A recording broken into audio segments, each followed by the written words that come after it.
Today is the... Oops, sorry. Let's see what Asmongold has to say about New World after 500 hours. So for full context, I myself have been on a pretty much on a break from New World because I'm waiting for them to get their foot out of their mouth. I've been looking at different servers that I want to move to, and I've been figuring all that stuff out. So I haven't been actively playing New World. I might get back into it. Like I said, I am looking at servers and whatnot. We even looked at some earlier in the stream.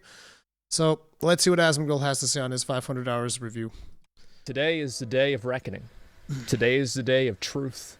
And today is the day of justice. Today, I will be doing my official New World review. I want to take you through the adventures and the story of a man who's played this game. A man who's played this game for over 500 hours. A man who's leveled to 63 times. A man who has leveled professions up to 200, crafting... Why did he level to 63 times? What the fuck? What the fuck? 17,000 linen gloves. I'd like to talk about all of those things today. I'd like to talk about the highs, the lows, the goods, the bads, and also I'd also like to not talk about the things that I don't know. I haven't really done a lot of PvP in this game, so I want to preface this entire thing by saying that this is going to be primarily a gathering, world building, PvE, dungeons, in-game character grind centric video. I'm not going to talk a whole lot about PvP, because I don't fucking understand it that well. I don't play it that well. So what the fuck do I know? And I want to say a couple of things to preface this. I think that New World is a game that is in a terrible state, but has a great foundation. And I think that the New World developers throughout... I think that one of the problems that we have is that the fact that it's in a terrible state with a great foundation is really bad when you have a game that is essentially based on player economy. That's the problem. Hey, Ebonscale Reach, how you doing, dude? But it's like, that's the problem. The fact that this game's full economy is based on player interactions and it's in a terrible state to the point where it's been exploited to hell and back, I think that poses significant problems to the very foundations of the game. Because I kind of feel like the damage that has been done to the economy, it can't simply be rolled back. You can't fix it. The fact that some people have characters in gold cap and they got there through people transferring money to them after they got like the world transfer glitch, I think that's terrible. The fact that people were able to abuse the way that certain spells worked in PvP to dishonestly either retain control of an area or gain control of an area is fucking terrible. It's completely atrocious. And I think that the fact that the economy is in complete shambles, a lot of people don't take a lot of systems in the game seriously. Yes, it has a solid foundation on some things, but that foundation has been destroyed and corrupted in so many different ways that I don't consider it to be a solid foundation anymore. Right now, it's a castle, built on a moat of mud, which can like crumble at any moment. That's the way that I feel about it. Again, I haven't given up on the game. Not by a long shot. But let's just say there's I don't take it seriously, right? So whereas in certain games that I'm invested, I'll take them seriously. New World is no longer a game that I will take seriously for the foreseeable future. I'll log into the game, but it's I wouldn't take it seriously in terms of PvP because I don't know how this person got their stuff. I wouldn't even take it seriously in terms of PvE because I don't know how this person has got their gear. I don't know, because again, the foundation of the game might be solid, but it's been corrupted. And that completely just shifts my vision of the game, and I don't take it seriously. The course of the month or so that the game's been live have actually improved a massive amount of things that the player base has wanted to see. Now, the New World team, I think, in the past month has communicated more with its player base than every other MMO put together has communicated with its player base in a year. Now, I want to say with Final Fantasy hasn't needed to do that because there haven't been bugs in its game every fucking day. However, I do think that the New World team has done their absolute best to try and meet the players' expectations. That has been the downfall in some ways to what their goals have been. The development of New World has effectively been 3 different games. Originally, it was a survival-based action RPG with MMO elements, and this was back in the alpha of the game. Then after that got released and they did testing and they got feedback, they changed the way the game was supposed to be made. And they made the game much more of an MMO that's PvP centric. And as I think, honestly, my opinion of this is that after they saw what happened in Phase 2 in Classic WoW, they changed it to have a lot more of a PvE focus. And that brings us to the last year of development. So a lot of the PvE content that you're going to see is going to be content that was created really in the past year. And I want to put all of that into context so you can understand the amount of time and effort that has gone into that and the amount of progress that has been made. For all of the people that are huge fans of New World, I am among you. Nobody plays 500 hours of a game that they hate. And I would just like to... I don't know. You've played a lot of hours of World of Warcraft. So I don't know about that.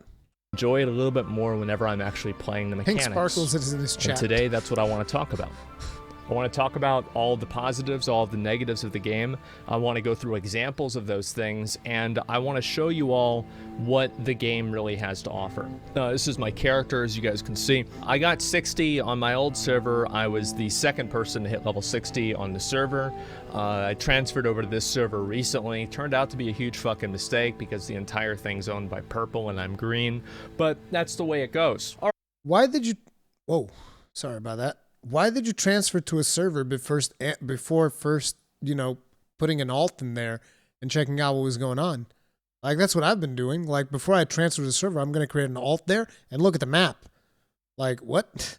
All right, let's start off really. Let's talk about the end-game progression loops. Now, end-game progression loops in New World are the worst in any real game that I've ever played before. So the reason why every single player is standing in this particular corner right here behind this tree is by standing behind this tree, it causes the level 64 elite spawn to occur and spawn more frequently. And I want to explain why everybody here is actually in this position, why they're doing this. It's very simple. It's for something called the high watermark system.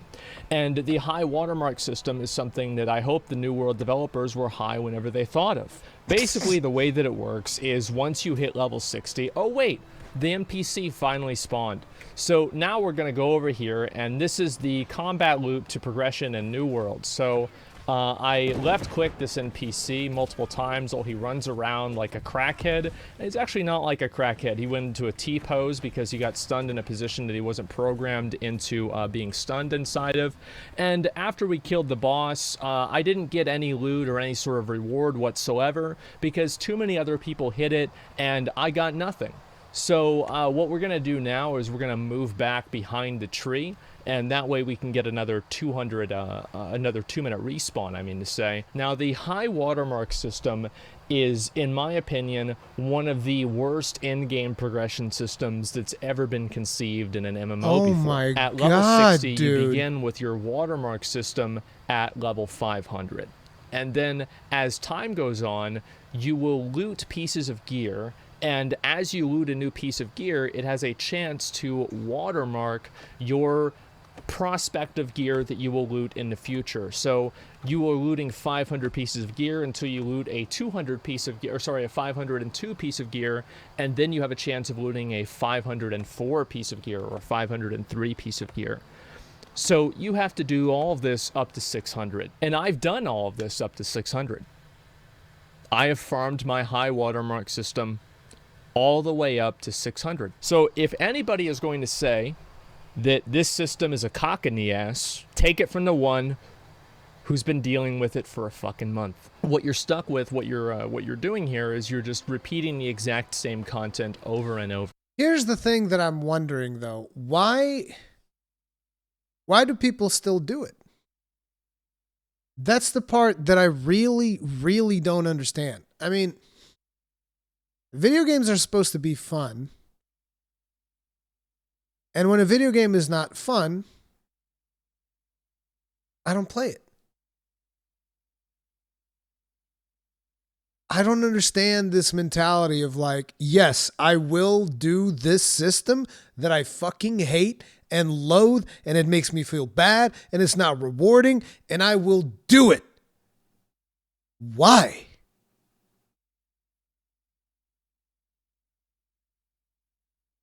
You know? Like, I got to a point in Shadowlands where I was like, hey, listen, this game is not feeling rewarding. I talked to Q, my guild leader, and I said, listen, I'm not having fun. I'm quitting the game. Find somebody to replace me, please, and I'm out. You guys enjoy yourselves. Have a good time.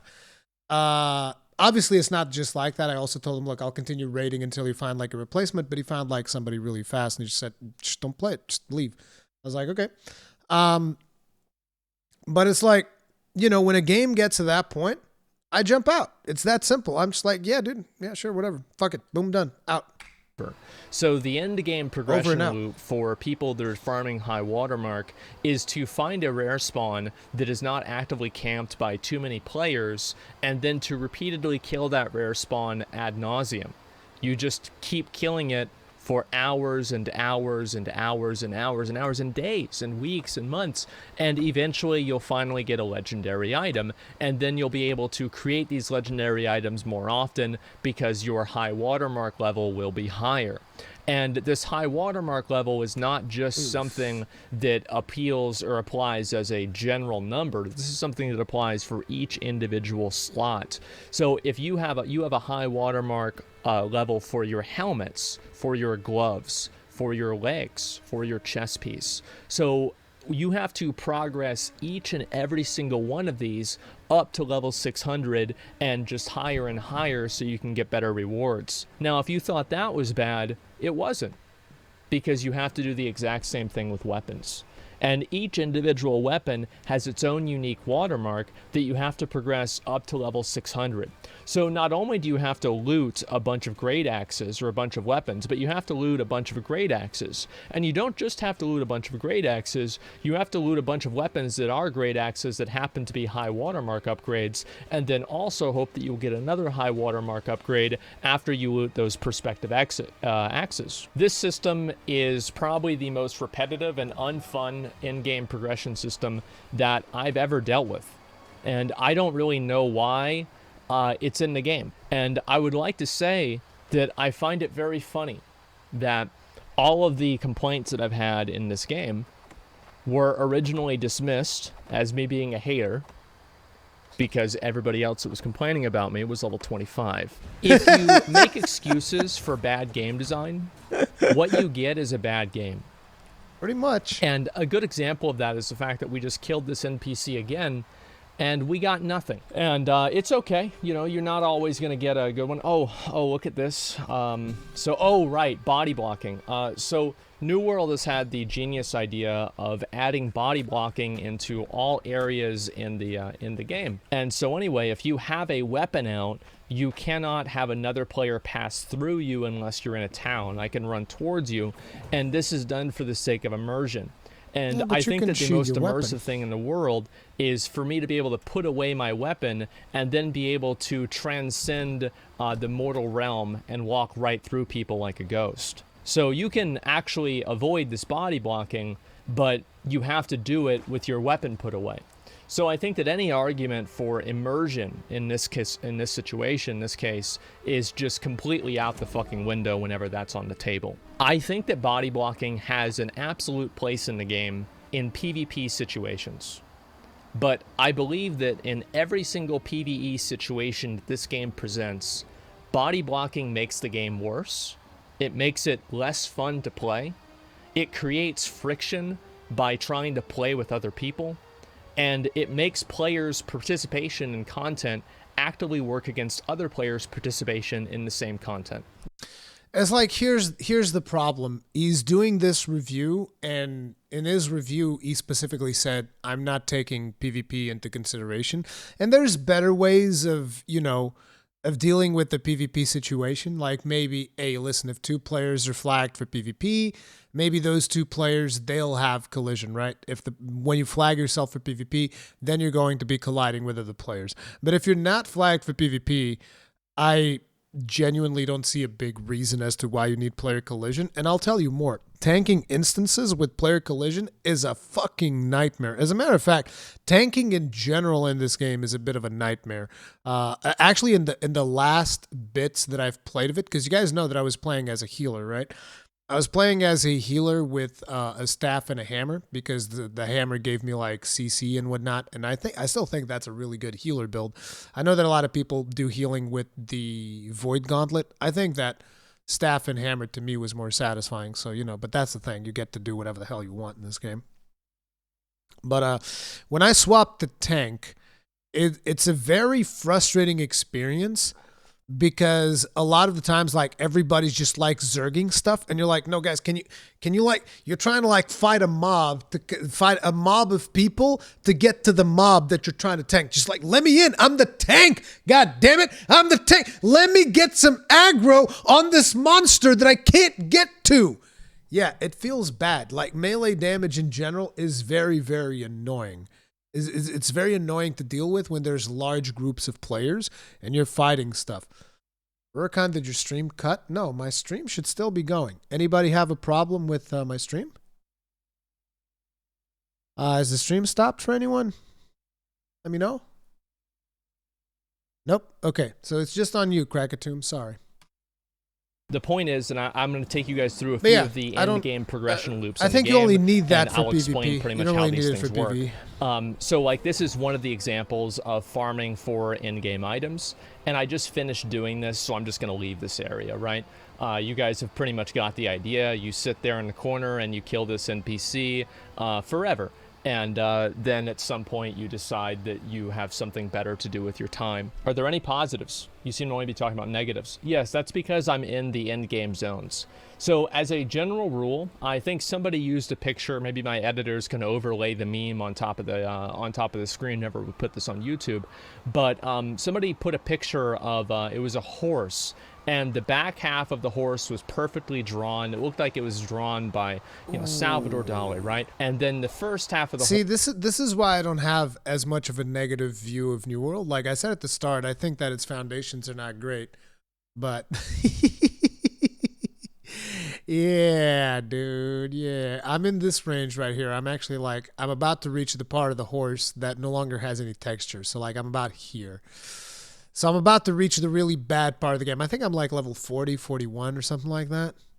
And yeah, so it was actually a pretty good stopping point for me, I think. I guess I'll wait until they finish drawing the horse, and then I'll play the rest of the game.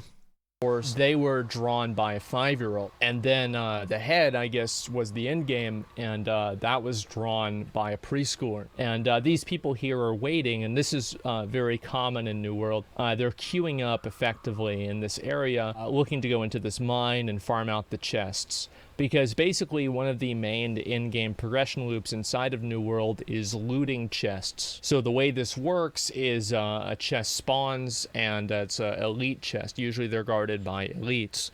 And in the process of this, you will loot these chests, and then they go on cooldown for 24 hours. And after the 24 hours are up, you loot the chest again.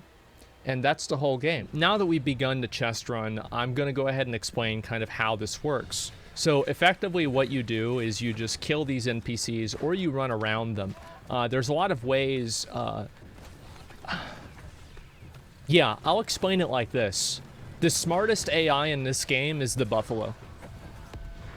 The buffaloes in this game are smarter than any other AI in the entire game. And I'm not kidding. The last boss in Genesis can spawn boulders that fall on the ground. And the last boss can also spawn the boulders on herself, and she can kill herself with her own boulders just by the nature of the way that the mechanic works. That's the last boss in the game, and arguably the hardest dungeon inside of the game. So we're going to go ahead and go to our first elite chest here. We've got these big boys here, and basically every single NPC in this game is repeated about 50 times. So if you look at this Scorchfane Taskmaster, if you've ever done the level 25 corruption portals, you'd be very familiar with him. He's the exact same. He's the same thing. The level 25 NPCs are the exact same as the level 65 NPCs. And the same NPCs that you fight in the tutorial, you will be fighting at level 61 or level 60 out there in the open world. The peacocks, yes. So there are people that have been, we'll use this word, they've been bamboozled by Amazon into believing that Exile's Reach, or excuse me, not Exile's Reach, I thought about another bamboozle, to believe that Ebonscale Reach is a new zone with unique NPCs. The starting zone of World of Warcraft.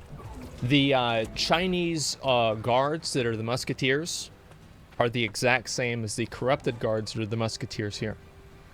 The large samurai warriors that are using a two-handed sword are the exact same as the large NPC that we just killed inside of that cave.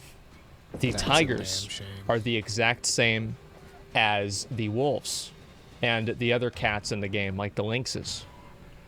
The peacocks that look very cool are just turkeys. And how do you know that they're just turkeys? Because they have the exact same loot table. They drop poultry and feathers just like turkeys do. So now we're gonna go over here and fight this guy here. This is a Scorchfane Overlord. These NPCs are just like the ogres in the corrupted zones, and they're just like the brutes. So they're really stupid. They're really, really stupid. So like as soon as you aggro him, he runs away. And obviously if you look at the way that this NPC moves, you'll see that the coding and the way that it's designed is very lacking. Playing New World is like riding a bike, and you only really need to learn how to ride 5 or 6 bikes, and each of the different bikes is an NPC type. And after you do that, you're never going to have to worry about anything again. Oh, I'll also show you how smart these NPCs are. So this is obviously kind of problematic, right? I mean, this guy's right here. I've got 2 NPCs on me. It's not good. He attacked me twice. Like, I've got to watch out for him because he's guarding this chest with his life. Oh, no. Oh, no. All right. So let's go loot this one too. And we'll get this one as well. Oh, yeah, man. I'm smarter than the computer, and this is pretty much how the game works. So now we have the main boss. Now this boss right here is called the Leviathan of the Deep. So we're going to go ahead and we're going to fight him, and I want to show you exactly how this works as a melee weapon too. Whenever I want to actually hit him, and I want you to look to see how many actually attacks that I'm able to do. So I'm not able to hit this NPC with most of my attacks, and the reason for that is because the NPC's collision box is larger than its hitbox because of the scaling.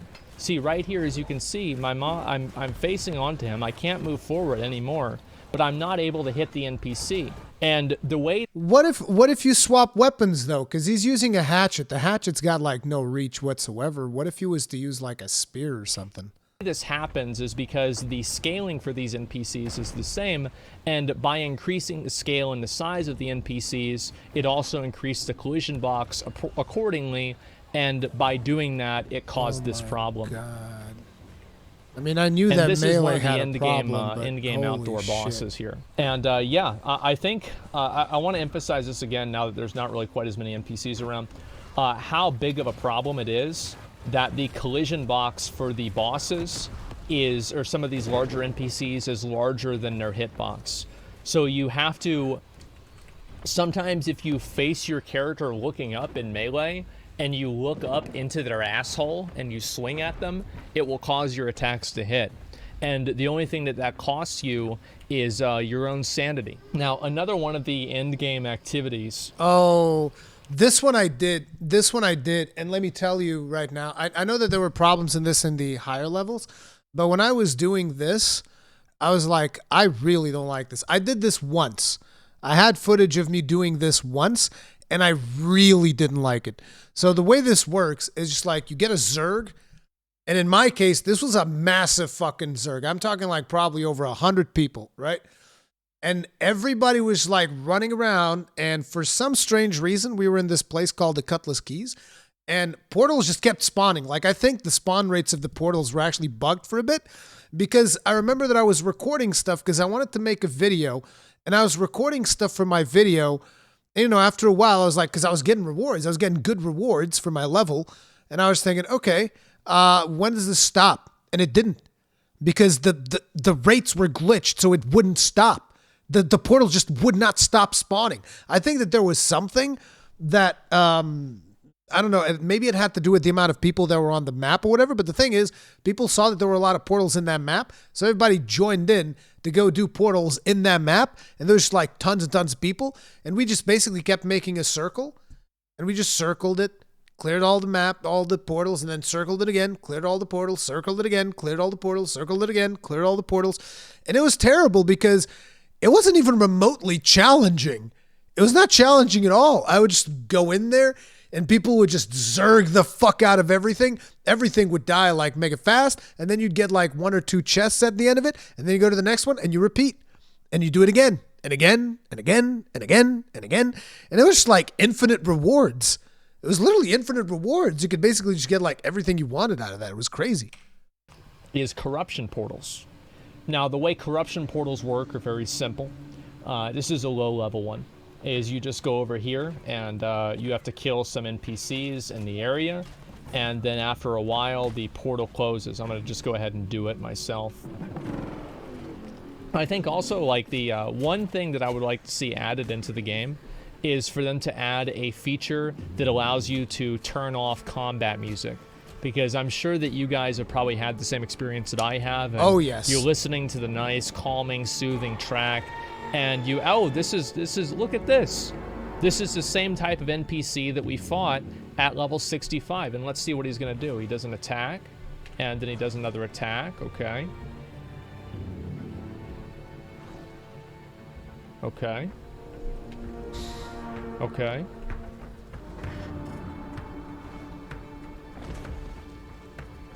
So this is the same boss, or same elite NPC that was there at the level 65 area.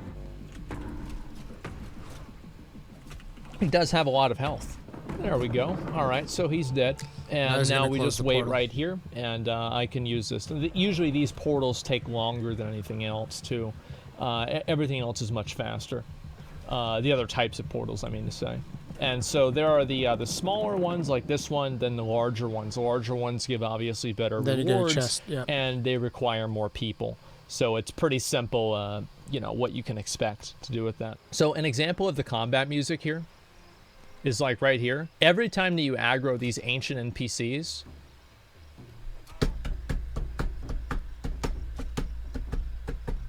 please just... This isn't even the biggest offender, because there's actually, at least to me, and this happened to me multiple times, it would be sometimes the game would just like load in combat music randomly, and I had to like disable the music because I wasn't even in combat, and the music would just like loop combat music nonstop.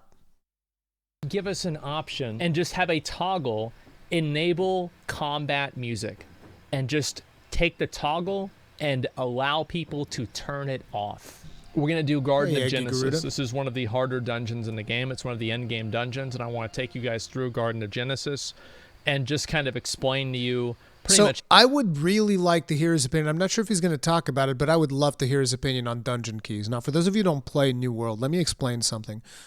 This game requires you to have dungeon keys in order to do dungeons, which to me, I think it's a fucking terrible idea. Now, I get it. You can make money, and I mean, you can't make money because you can't even sell these things. These things are bind on pickup. So if you craft one, you're kind of stuck with it. You're going to have to, you know, use it yourself. So either somebody takes you along because you have the key, or I don't know what players are doing with keys, particularly in high level. But these keys are not easy to craft.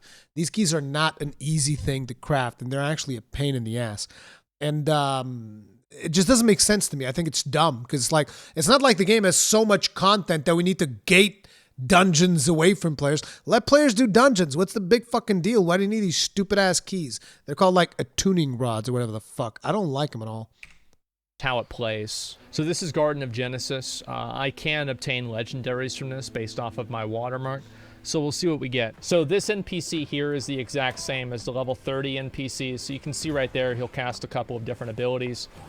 This NPC, many of the mini bosses in the game, and by many, I mean every single one of them, is actually nothing unique or nothing special. It's just one of the, I don't know why I moved out of my buff there, probably because I'm just talking. It is just higher health versions of existing mobs. There's nothing special about any of these. Looks pretty boring, to be honest. And I think that's really what the issue is that a lot of these dungeons, like if you look at I liked the first 2 dungeons that I did. I liked them a lot. I thought they were really fun. Like, no joke, no memes. I really liked the first 2 instance dungeons that I did. I thought they were really fun. At the dungeons, hey, Knox, from a visual perspective, they are incredible. These dungeons, if you just look at the worlds that they've made, this is amazing. But the problem is the fact that it's like you have a brand new, like beautiful, like $1 million home, and inside of the home, you have a bunch of stuff that you got from off the side of the road. Ooh.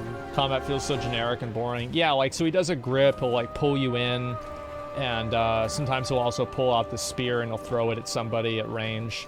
Pretty easy to avoid. I wasn't paying attention at the beginning. I don't think the combat is that bad. It's simple, but I don't think it's particularly bad. As you can see here, he pretty much just like gets a stamina bar depleted, and then you just wait for him to do that again. So based off of the color of the bag, you could get a legendary. If my webcam is not as good as, you know, it's also because of lack of light, because I can't do proper lighting because of the situation with my eyes. If I had better lighting, it'd probably be better. It's orange like it is there. If it's green, it's a green item. So we'll see if we got a legendary here. I got blight seeds, so unfortunately not. So another little fun fact with the chests is that the chests inside of the dungeons do not scale with your watermark. So even though this is an expedition chest, the items that I'm going to receive from this chest will be item level 500, 502, 505, 509, 504. It's bugged, yeah, and it's been bugged like this for the entire time. But yeah, doing big dick damage in this game does definitely feel good. Okay, all right, here we go, here we fucking go. Nice. See, this is so fucking fun to me. Like, getting these mobs grouped up and like knowing I'm doing max fucking damage to them is awesome. This guy's trying to fucking kill me though. I'll just avoid him. And this game does function the same as like iframes in Dark Souls. Where like basically if you're in the dodge animation, your character is effectively immune to damage. I don't have any, oh, you cannot trade items inside of expeditions. So if you want to trade like your friend like a coating or like a potion or something like that, you can't do that because you can't trade items inside of expeditions. So this is the last boss. This place looks sick. Yeah, this looks awesome, right? And like, again, like the Lazarus looks even better. I think Lazarus is an even more cool looking area. So this boss, she'll occasionally, she'll channel something onto somebody. It puts like a void zone under them, a poison zone that they have to run out of. She also does like an attack, and she'll do a slam. It's like a triple attack. The slam's the last part of the attack. Another slam right there. You can just move right out of it.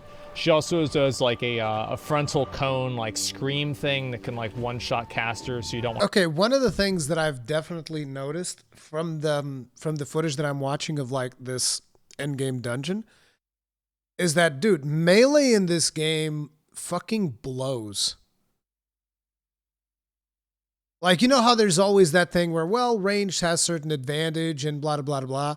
In this game, the knob is like dialed all the way, give range everything, and give melee nothing. Because melee has to deal with the hitboxes, has to deal with fighting next to the fucking boss, because that's where they deal damage, in fucking melee. There's going to be mobs where your weapon is not even going to be fucking able to physically touch the boss like we've seen previously.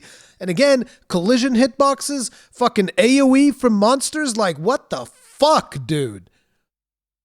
Jesus Christ. It's just straight up fuck melee, the game. I want to stand in front of her. Besides that, yeah, there's the scream. Does a lot of damage. Then also besides that, she spawns these like little balls. I don't really know what the balls do, honestly. Like, look, he just stands away from it. Random range player. Oh, here we go. So it's just like literally the way that Asmon is playing is like, yeah, fuck mechanics. I'll just stand way back here and I don't even have to deal with it. And it looks like range is just like that, which fucking blows, dude. What the hell? She casts that on somebody and then it puts like poison on the ground. and it didn't cast because we pushed her into a transition. She'll turn into this little thing and teleport around. You just have to roll out, and she spawns 2 ads. You have to kill 2, and the impact of her coming back up does a lot of damage. If you die twice in a boss fight, oh, you have to roll out of those. So she spawns blocks too. But I will tell you what, like, obviously Asmongold's done this dungeon like 50 billion times, and the reason I'm commenting so much on this is because instance dungeons, whenever it comes to MMOs, that's like my favorite thing to do, right? I love dungeon delving. Like, that's my thing. I just love jumping into a dungeon and fighting off a bunch of mobs, particularly if it's with a group of friends. Like, you know, that's just a Diablo player in me, right? I've always loved doing that, just delving into dungeons deeper and deeper and just having a good time killing monsters. So I'm sure that, you know, when or if I get to this point in the game, I'll love this dungeon like the first 3, 4, 10 times, whatever. Asmon's probably done this like fucking 100 times. So to him, all of these mechanics are fucking boring because he knows all the mechanics already, so it's whatever the fuck, right? But for a new player, these mechanics might actually be interesting. So, you know, there is that. Move out of this. So watch what happens. So like as this is happening, I run and I roll out of it to immune to damage. So what we have to do here is just make sure that we get behind the rocks whenever she does the big AoE. It's pretty simple. Here's the big one. And so you just get right behind this, and it's a pretty simple line of sight mechanic. There we go. And again, like all these mechanics are very, very simple. Fun. Like you can fuck them up, and they do a lot of damage, but they're not really like, they're not hard. There we go. I think mechanically it's not terrible. Oh, also sometimes she can spawn the poison underneath her, and this victory animation here that locks your character in can kill you. Scripted? I swear it was not scripted. Usually it's the poison.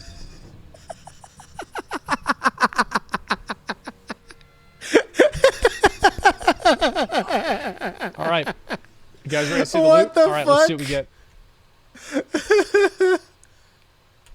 You got some Dryad Patroller orange items. Great. So pretty much what we just did there is we wasted about... Oh, okay, dude. Okay, how many...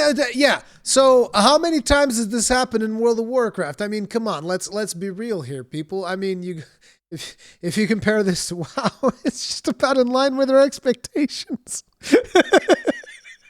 It's about, you know, there's a reason by the time I stopped playing BFA, my character was sitting next to a fucking chest. There's a reason. So it's like, I mean, I kind of feel like this is what you would expect, Asmon. Come on, man. You've been conditioned by this, man. It's the old box of disappointment.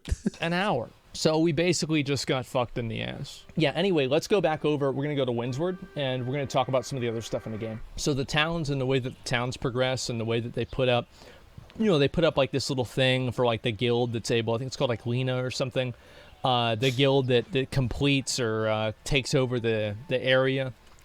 I think this is really cool. Each of the different towns that you go to have these different areas that you can craft things in. Like you go over to the forge, and based off of the tier of the forge, you're able to level up. I should mention though, in his case, it's a bigger waste of time because someone had to craft the fucking key to go in there, and that key is not easy to craft.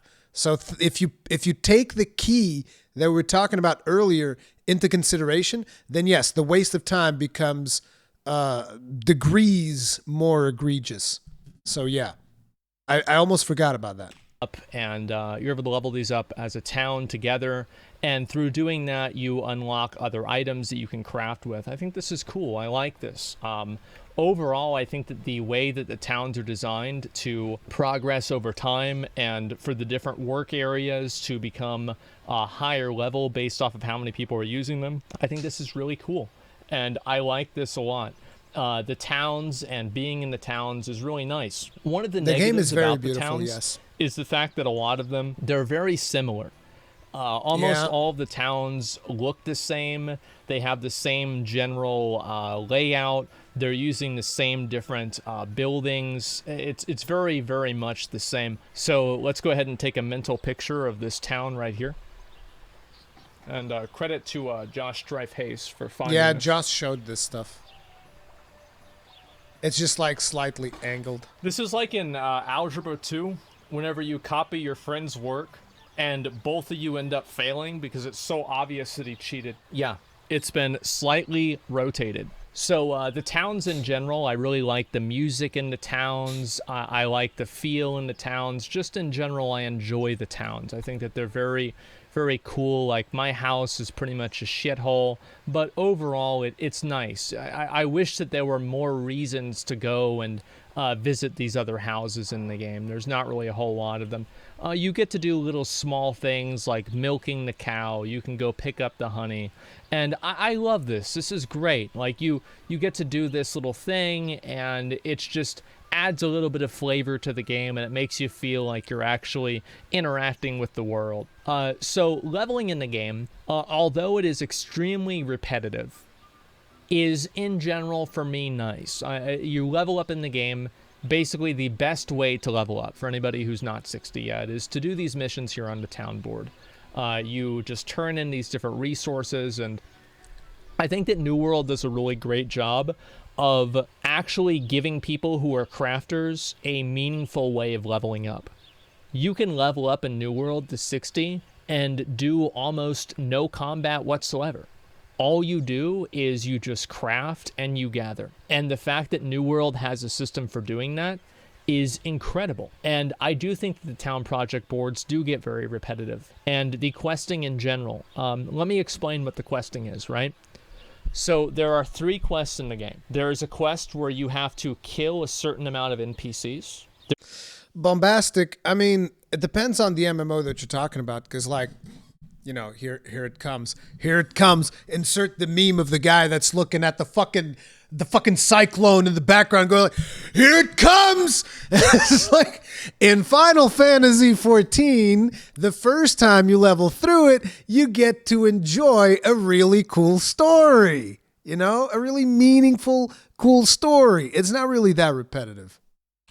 There's a quest where you have to loot a certain amount of boxes. And there's also a quest where you have to loot a certain item off of an NPC. And then, to be fair, let's just go to number 4. There's also quests where you have to kill one singular NPC. Inside of that right there that I just explained, I have just explained 85% of all of the quests in the entire game. That's it. The questing in the game is the most abysmal thing about it. And if I were to say what one of the most important things for them to do is, the most important things, oh, here we go. Here's 2 more quests that I just randomly picked up.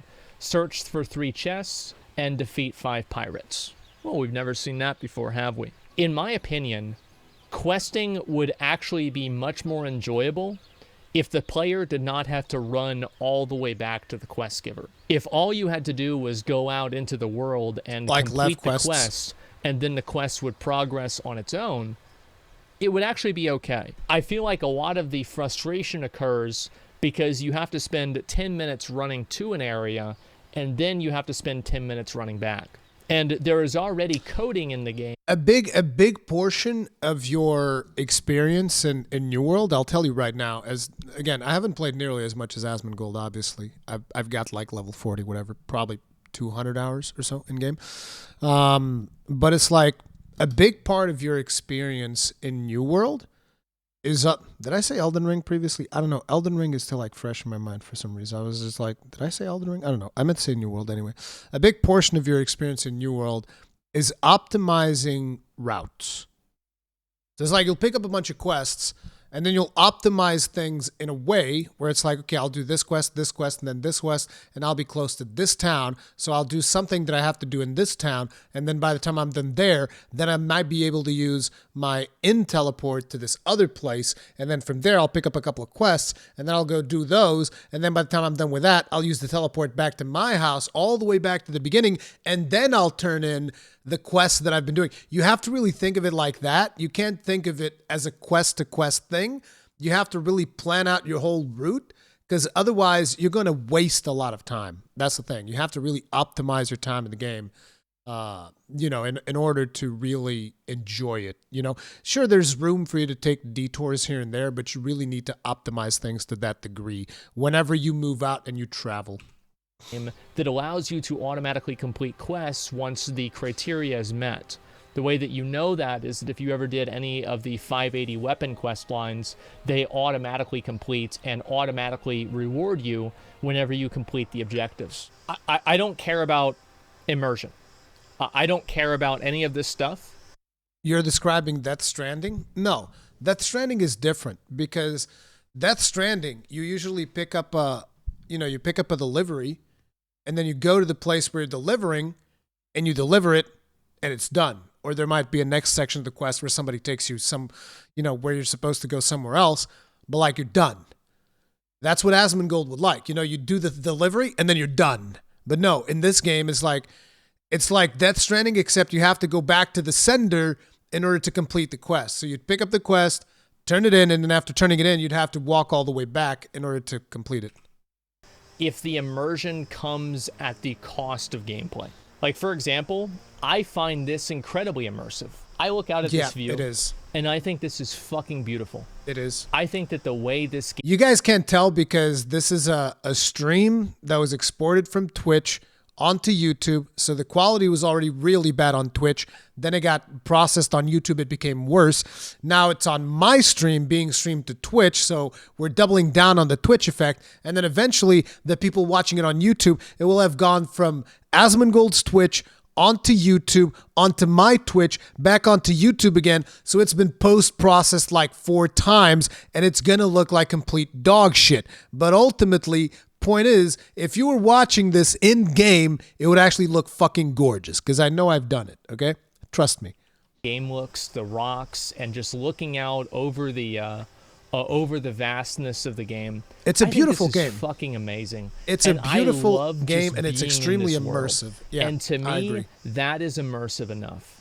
Exactly. I don't need to have to return the items to the quest. I need to just be inside of a world that makes me feel like I'm in a different place than my room. And a big thing about this game too is like, this is why some people will even do the meme of like, oh, I just want to chop down trees, because it feels good to just be out in the world, chopping trees, mining resources, killing stuff. It just feels good. The problem is that the structure that they're trying to bring into this game actually gets in the way of players enjoying those actions. So like the way in which quests operate that require you to constantly go back to a town, it's bad. Takes players out of the experience. The way in which the main story quest operates, in which you are forced to go from section to section to section, blah, blah, blah, is like, I've said this in the beginning, it's bad. It takes players out of the experience. You need more activities that are repeatable, but don't necessarily require you to go back.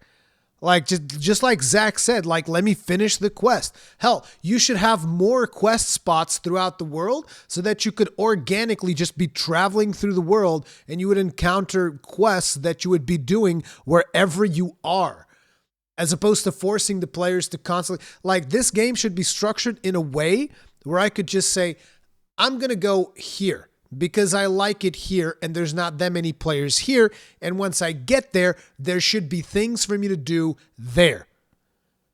That's the way this game should be structured. You know? Like, maybe even have quests that simply activate when you get there. We've seen this in multiple MMOs. Like, you'll get to a place and suddenly a quest activates. And it's like, that's what you should have here. Like, imagine, you know, you go out, for instance, there's quests in this game that will have you going. Actually, dude, this is listen, I figured it out. Listen. Somebody needs to clip this and send this directly to Amazon. I'm about to fix New World questing, all right? Listen, check out this fucking big brain right here. So, Asmongold picked up earlier 2 quests. And those 2 quests, like, one of them was about going to kill pirates. I kind of have an idea of where that quest takes place because I've been there multiple times. I mean, there's several quests to kill pirates, but let's say, for instance, near the Cutlass Keys, there's a zone where if you go to Cutlass Keys, you're constantly picking up this quest that leads you into this fucking raid area to go kill pirates.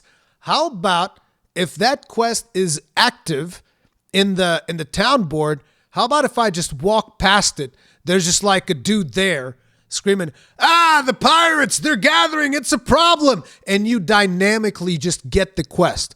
And then I just go in there, I kill the pirates, I get my rewards from the dude who's outside like, and it's like the same thing as if it was on the quest board, right?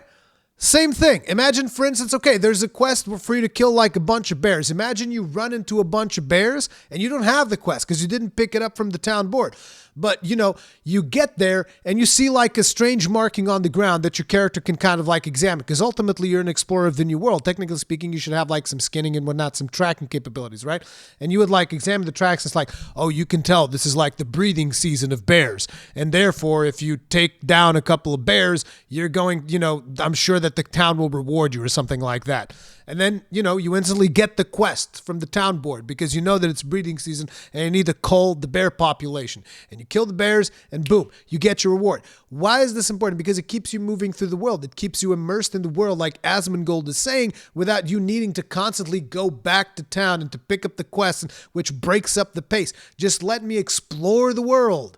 That'd be so much better. That'd be so much better. Somebody just like highlight this shit. Send it to Amazon Game Studios. There, I fixed your game. I'll expect a check in the mail by next week, all right? Let's go.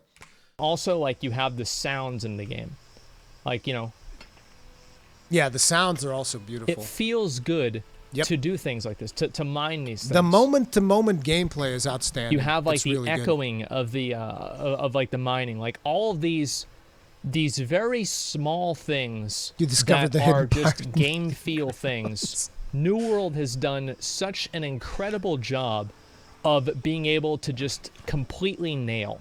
But doesn't this sound familiar? It's almost like there's another MMO whose art team constantly carries the rest of their development crew. I can't quite put my finger on which MMO that is, though.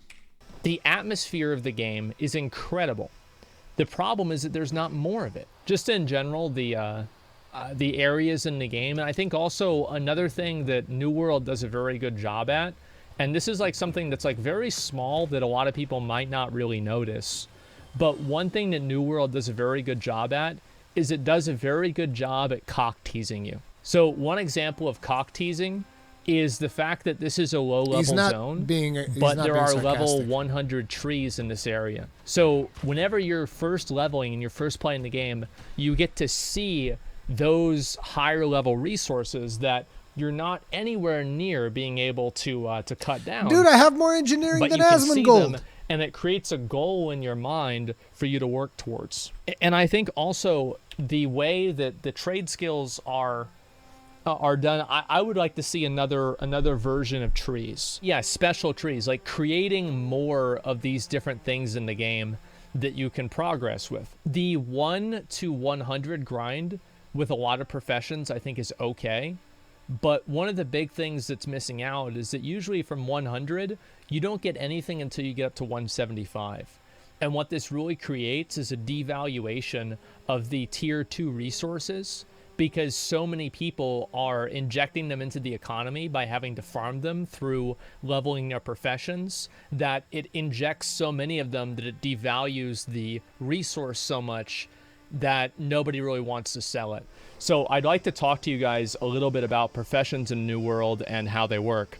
So let's go back over here. Okay, Forge Tier 2. Crafting in this game is really good until you get to level about 100 or so. And I think after you get to level 100, that's whenever crafting turns into being a massive grind. And I want to go ahead and show you guys what that grind looks like. Is probably one of the worst designed progression systems in the history of a system. So let's go ahead and look at what the best way to level. He's going to talk about the pyramid thing, which is very frustrating. And it is also one of the things that kind of stopped me a little bit from playing because basically the way that I was playing the game was like, I want to craft my own tools, right? That's my thought process. I want to craft my own tools. So I was leveling my engineering at the same time as my character. Well, it gets to a point where if you really want to do that, you're kind of screwed because everything requires so many goddamn materials that I was spending like, I think upwards of 5 hours to get like maybe 1 point of a level up or maybe 2 or 3 points of a level up because I would have, okay, you got to gather like fucking 200 wood. You got to gather like 200 iron. And then you got to like melt it into steel and melt and, you know, process it into better wood. And then after you do that, you're going to have to like craft, I don't know, fucking 100 of this random item. And by the way, transforming that wood that you gather into better wood basically kind of like halves it or 1/3 it. Basically, you lose a lot of wood along the way. And it's the same thing for the steel. You lose a lot of steel and you actually need to use like another material to refine the iron that you picked up into steel. So yeah, it's most definitely a problem. The amount of stuff that you're required in order to level up your professions. It's a lot. And from watching Upper Echelon Gamers, he also mentions that particularly when you're at end game crafting, the fact that, you know, in order for you to craft like something that is end game, you don't need like your orichalcum ore, just your orichalcum ore. You still need iron ore all the way back from the first zone in large quantities, like thousands of ore in order to support that kind of like pyramid structure of crafting. Because like even the most, you know, the most powerful weapon in the game is still going to require some basic ass iron ore and some basic ass wood and some basic ass leather from like fucking level 10 crafting. That's the problem. Armoring is. So in order to create the gloves and get up to level 200, and there are other strategies for this as well, but they are all relatively the same. You need to craft 17,000 gloves to go from level 50 to level 200. It's just more effective.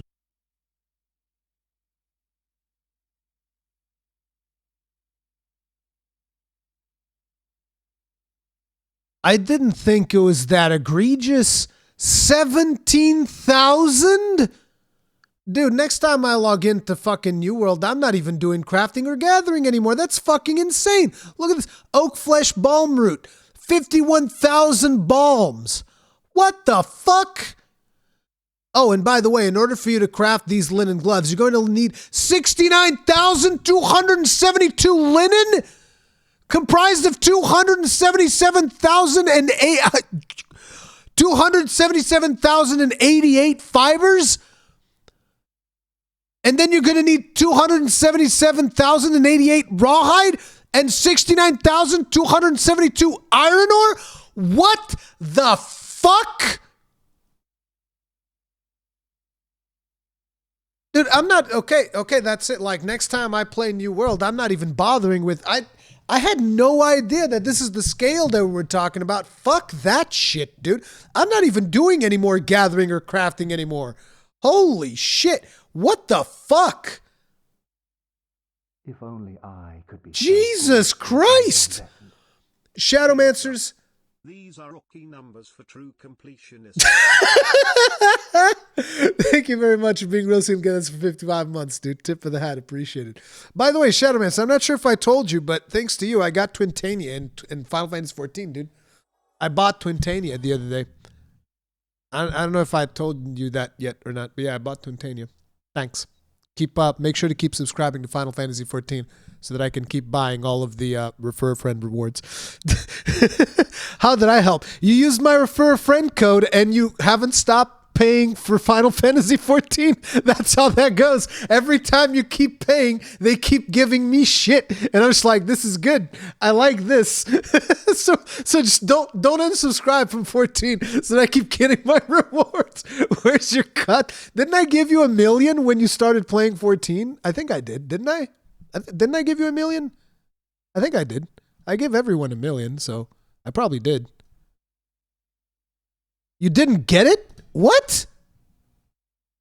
No, don't lie. I gave you $1 million. I'm pretty sure I did. Anyway, you probably have more than enough money now. You don't need it anymore.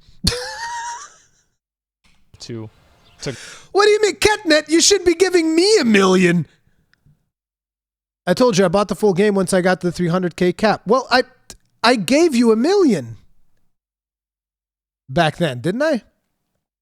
Hey, okay, look, now everybody wants 1 million. You motherfuckers are playing before me. You should give me 1 million. How does that work? You're saying I didn't give you 1 million? Oh, right. No, you did give me like a bunch of materials for... Never mind. Ketnet did give me a bunch of shit already. Actually, you even gave me like... I think it was you. You even gave me like some skin for the sword that was apparently expensive as fuck.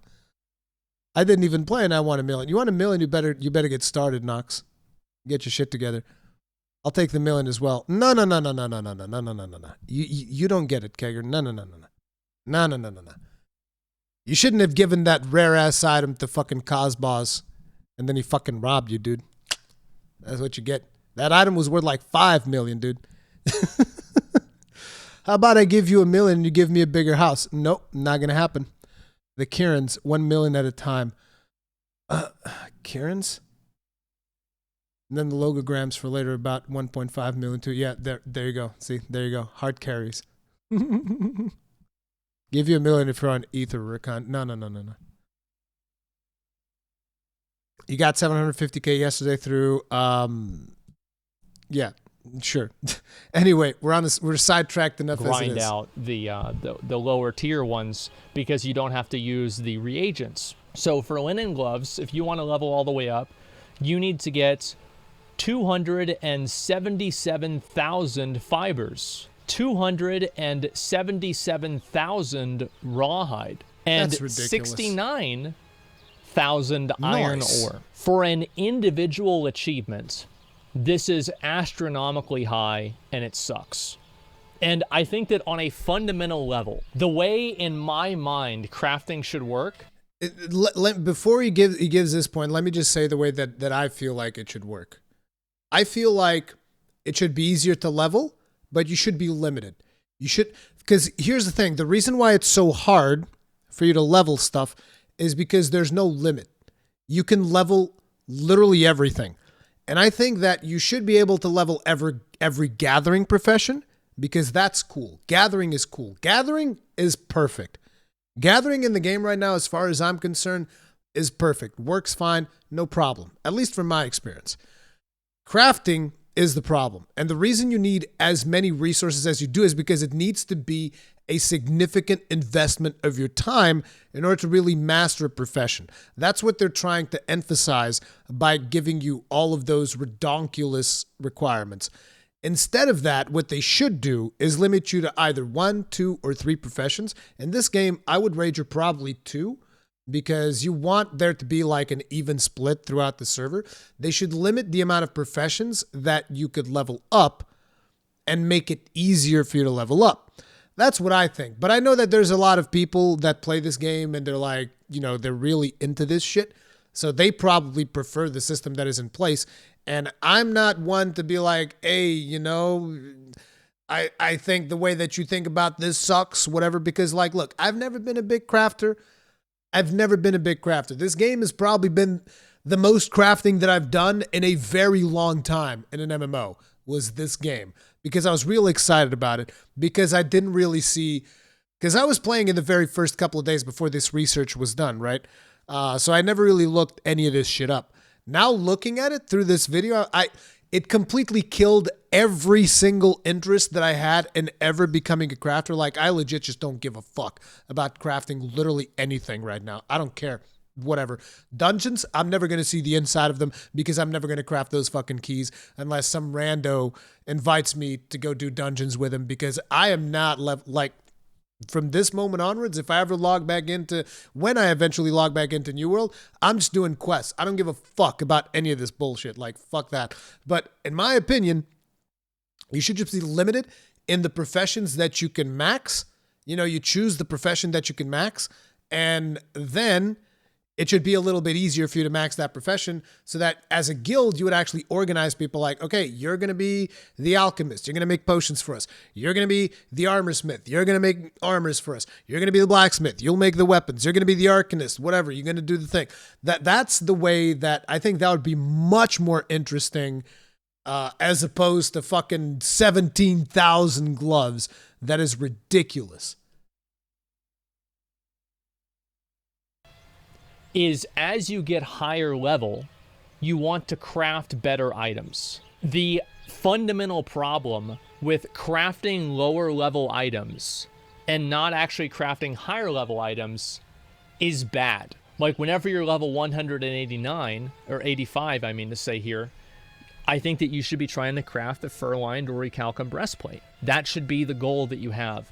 You should not be spamming linen gloves just to get higher levels. And you go into the more valuable rewards. Let's look at a few of these, right? We'll look at Whisper of the Wood.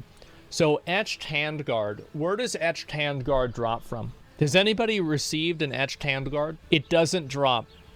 Yes. That was a rhetorical question. I already knew the answer to it. Comments. Has anyone seen this in game? Where to find this? Nobody has gotten this item. So you have things like this Whisper of the Wood that literally are uncraftable. You can't make this. No, it's legendary. Just nobody found it yet. You know, you guys are too busy like breaking the game. You haven't found it yet. No, it's fucking dumb. Item, because the item that you need isn't in the game. And the game has been out for an entire month. That is incredible. How is this not immediately solved? What's sad is the fact that more people don't see this for what it is. You know what it fucking is? It's artificial gating. I think that it was all fucking intentional, and I think they did it on purpose in order to make people play the game longer. And I think that's why they didn't put these in the game too, is because they want to artificially extend the gameplay by not adding features into the game. And yes, this is a conspiracy theory. And yes, I believe it. So we talk about gloves. Let's also talk about some of the other crafting, some of the other resources in the game, and how basically the bottom-up approach, the pyramid approach that they have to crafting, refining reagents. Sorry, not refining reagents, but refining materials causes this. So Ironhide, let's look at Ironhide. This is a great example. Ironhide and Weirdwood are worth less than Rawhide. And the way that crafting works, I'm going to go ahead and just explain how crafting works. So basically, in order to craft one Ironhide, you need to have a number of thick hides, right? Let's say you need like 3 or 4 thick hides. And then in order to craft the thick hides, you need a bunch of raw hides. What happens here is that the T1 resource have infinitely more value than the higher level resources, because the higher level resources are being injected into the economy at an equivalent rate at the lower level resources are. So the idea of how this is supposed to work and the way this economy is supposed to work is that the tier 3 resources will be injected into the economy at a much lower rate, which will make their value higher. And then as you get... The fundamental problem is that players level up, and when they level up, they're in the higher level zones and they're collecting the higher level materials. They're not going back to the lower level zones to collect the lower level materials.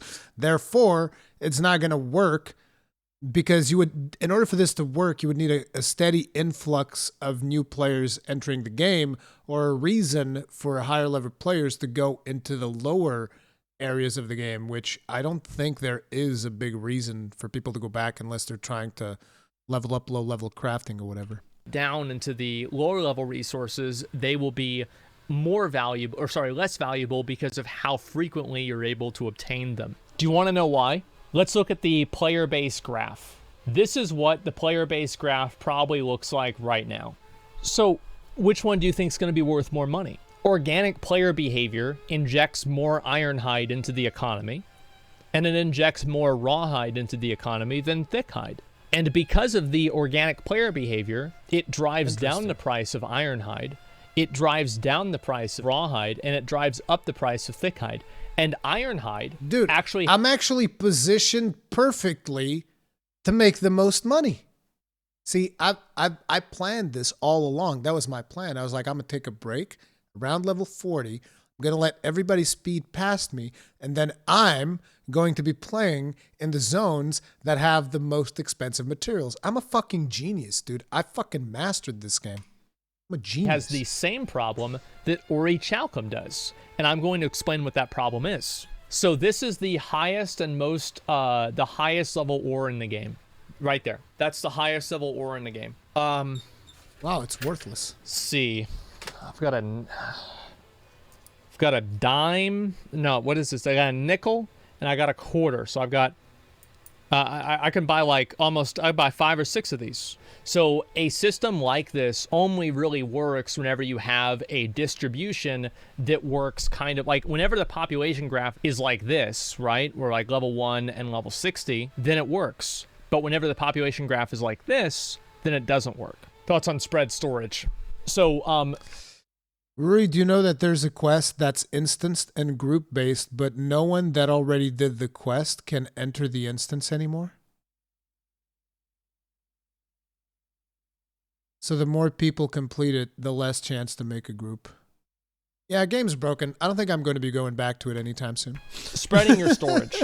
Let's talk about that. Spreading your storage is a great idea in theory. And I want to show you how much it costs in order to move things over. So in order to move the solvent, 261 solvent from First Light over to Morningdale, it will cost me 535 gold. In order to move 196 Ironhide over, it will cost me 401 gold. It is cheaper for me to buy the Ironhide than for me to transfer it from the storage shed. I have a word for systems like this. Dog shit ass garbage. And you know it. I know it. That's Everybody like 3 knows words. it. These storage sheds not being shared inside of the different towns and not... I mean, technically speaking, no wait, that's actually 4 words. Dog shit ass garbage is actually 4 words. Dog shit ass garbage. Being able to move things to different storage sheds. This is a DOA He hyphenated idea. quite heavily. It's a dead on arrival idea. Dog shit ass. This is a great It's like idea. Noxtom, this is like when you started saying "Caralho, kunde me foda-se." It's the same thing. And the moment that it actually goes from being an idea into an actual thing, that's whenever it falls apart. And I think we should just probably talk about exploiting now and how New World Amazon Game Studios have handled exploiting and how that handling of exploiting will cause or create further exploiting in the future. I think that it's been no surprise and it's no secret that exploiting in New World has been a massive problem that has made the game worse for a lot of serious players. The reason why exploiting is bad is because it devalues legitimate accomplishments that players have inside of the game. Which is why I don't take it seriously I can feel anymore. good about farming out a lot of this gear. Now, some people in my company did help me a little bit with this, absolutely. But a lot of it, I was spending right fucking here farming out hemp for hours and hours and hours a day in order to get my armoring up to 200.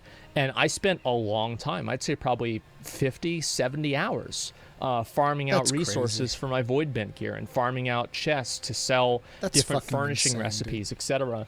For being able to afford the Tolvium and the void ore, etc. I spent a long time doing this, and if I knew that everybody else that had the armor did not go through the same things that I did in order to get them, then that would devalue my accomplishment. Because I think that in MMOs, you have to look at the accomplishments that a player makes in the scope of the game as a whole.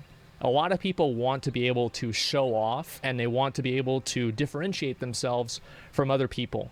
And whenever exploits and other things in the game, like buying gold, devalue the integrity of the game, those accomplishments don't mean as much. And what ends up happening is that it creates a cycle of apathy and a cycle of resentment, not only towards the players that are cheating, but more so to the people who are developing the game. And also, one of the biggest issues is the fact that it encourages more players to do it next time. And there is always this was a phrase or a little adage, I don't know if this is something that was in all games, but I know for sure it was in World of Warcraft: exploit early, exploit often. If New World does not take, and they have taken, by the way, but if New World does not continue to take, I think this is a better way of saying it, if New World does not continue to take an extremely hardline stance against exploiters, against cheaters, against anybody who is abusing the game to harm other players, the only thing that they're doing is they're ensuring that more people are going to do it next time. Yep. And that's what happens. That's the worst thing about exploiting and the worst thing about cheating, is that if you don't punish people for doing it, more people start doing it. And people will view the integrity of New World as being damaged even a year from now because of the duping features that in many ways Amazon has probably already solved. Anyway, so being out in the world, and I think just the open world. It's interesting that he said that, because this is exactly what I said right at the start of this video. Exploration of New World is the best thing about the game. I would say that the open world exploration, the entry level, the first 30 levels of New World is probably the most fun that you're gonna have. And I'd also like to show you guys one of the better looking zones in the game, Ebonscale Reach. So Ebonscale Reach is one of the big reasons why I do actually have hope for the game gaining a larger amount of diversity in terms of design. Ebonscale Reach is clearly designed by like ancient China, or like kind of more of the like imperial Asian times, and this looks good. I think it's very, very well done. By the way, again, all of this was created within 1 year. That's whenever they really did like a pivot towards like making more PvE content and making more types of unique stuff. This is the art team. This is the problem. This is the art team. The systems team hasn't caught up with it. It's weird. You have like these amazingly creative artists that are actually able to do some really cool stuff, even though maybe there's a couple of copy-pasta towns in the game, okay? Sure, there's a couple of copy-pasta towns in the game, which kind of fucking blows dick. Sure, you're right. But overall, the art of this game is really good. At least in my opinion, I think it is. The little towers, everything here, it looks nice. Like, look at that. There are few games out there that create vistas and landscapes like this that are this cool. Yeah, this is not just a 2D image like in Torghast. You can go on top of this tower there, right where the tip of my my staff is. There's like a NPC hey, keep your staff to yourself, Asmongold. What the fuck? Shipyard, actually, it's just a reskin. The tip of but your you can staff. go up there, and Ebonscale Reach. The fuck? Is one of the reasons why I have hope for the games. Oh, they're the peacocks. Yeah, these are basically turtles here. Or sorry, not turtles, turkeys. Turkeys. So we're gonna kill this peacock right here. There we go, and we'll loot it. And it's gonna give poultry and feathers, just like a turkey. And like the NPCs here, I think look really cool too. They function the exact same way as a lot of the other NPCs in the game. So it's not like they're really unique or special or anything, but they do look cool. And like this part's really the coolest part.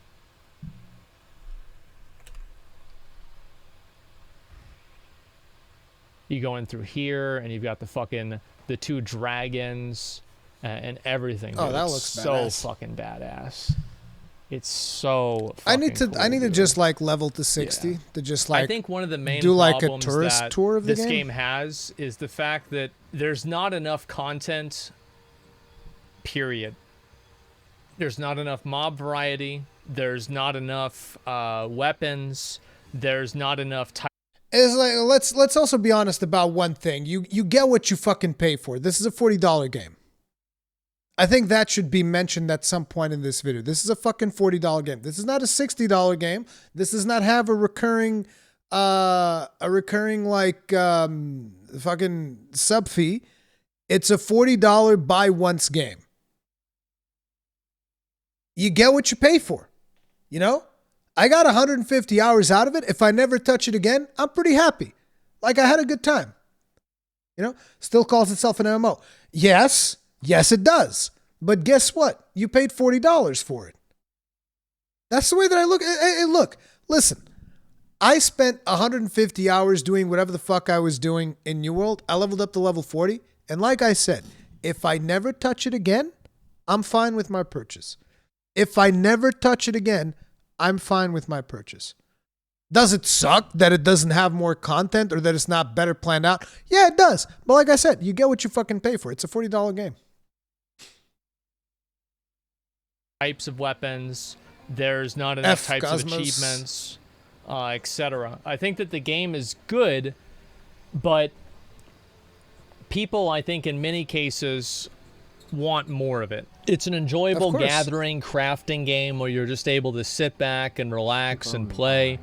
And I think the more seriously you play New World, the less you're probably going to enjoy it. Thank you very much for the soul. The more that you take the game seriously, the more the cracks and the flaws and the problems with the game are going to become more evident. And the more that you are just a casual, craft beer drinking bearded dad that just hangs out and plays on Friday night whenever his wife's out, you're going to enjoy the game. It's going to be great.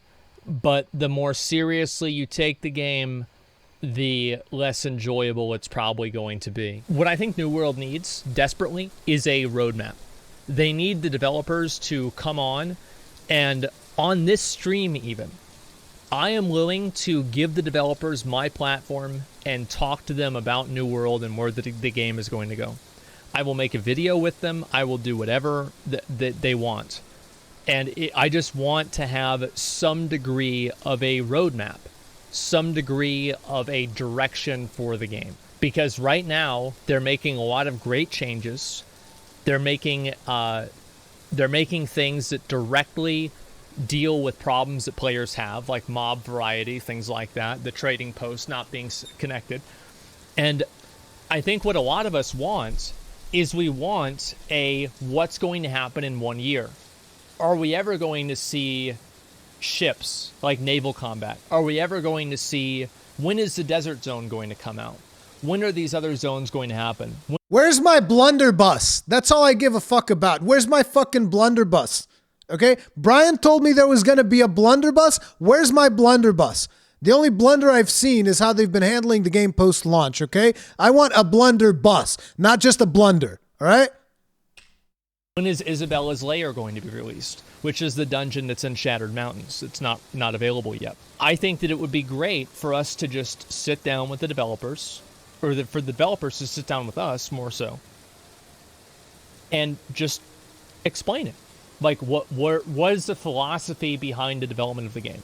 And I really want that. So I guess for everybody who's watched this on YouTube, who's been part of the journey, the New World journey, I appreciate you all. Thank you. And thanks a lot for watching. It's been quite an adventure. And as I said, I think it's worth the $40. But don't expect something that's groundbreaking. Don't expect the next generation of MMORPG. I think New World has the potential. It has a great foundation to be a great game, but it's got a lot to go. Yeah. It's like I said, it's all about, if you were expecting to get your fucking mind blown and to like get the biggest next generation MMO, the most revolutionary experience for $40, you were kidding yourself. And I've said this much in my videos. Like, I think that if you want to just like a game that you can kind of enjoy some sandbox elements, I still think some people will have a good time. I'm not having a good time with it right now because they took too fucking long to implement the server transfer stuff. So now, like, everybody's kind of leveled past my zone, and it's not as interesting because I wanted to get out of my server because people in the first week were level 60 and asking for you to know what the fuck you were doing before, jumping into a dungeon with them. And I'm like, dude, this is literally week 1. What is wrong with you? I wanted to jump out of that server in that week. I'm like, dude, just let me get the fuck out of here. Let me go to a server where people are taking a more chill approach to the game. And they fucked up the server transfer 4 times in a row. That's the problem, is that they kept fucking up. And it's like basic things. And then when they eventually brought the server transfer, they caused the gold duping glitch. Like, what the fuck? That's the issue. But it's like, again, like I said, I played 150 hours of the game. I had fun in the 150 hours that I've played of the game. And, even if I never touch it again, I'll be happy with, what I got out of it. But I'm probably still going to play it again. Like I said, I've been looking at servers even earlier today to decide where I'm going to be moving my character to because I still have my free server transfer. And I'll probably announce it like on YouTube or something like that. But I'm guessing we're looking at like Anwin for the server. And then I'll play it some more and I'll check it out and I'll see what the more advanced stuff is. But, at this point, I've kind of like given up on the whole idea of oh, I'm going to become an omni-crafter and craft all the things like fucking 277,000 emp. Jesus fucking Christ, dude. What the fuck is this?